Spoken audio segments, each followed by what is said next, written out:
Prayer warriors ministry. இன்றைய வாக்குத்தத்தம் எசேக்கியேல் அதிகாரம் 36 இறைவார்த்தை 36.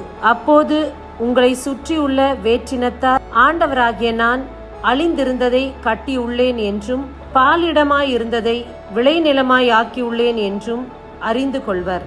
அன்பார்ந்தவர்களே, இந்த நாளில் பயனற்று இருக்கக்கூடிய ஒவ்வொன்றையும் ஆண்டவர் மீண்டும் புதுப்பித்து பயனுள்ளதாய் மாற்றப் போகின்றார்.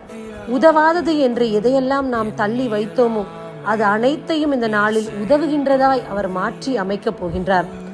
நம்முடைய வாழ்க்கையில் எத்தனை காரியங்கள் நிலுவையாய் இருக்கின்றது, நடக்காது என்று இருக்கின்றது, அவை அனைத்தையும் தேவன் செயல்படுத்த போகின்றார்.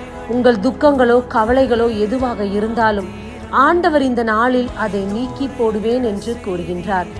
இறைவனை மட்டும் நம்பி வாழ்வோம். ஆமேன். God bless you.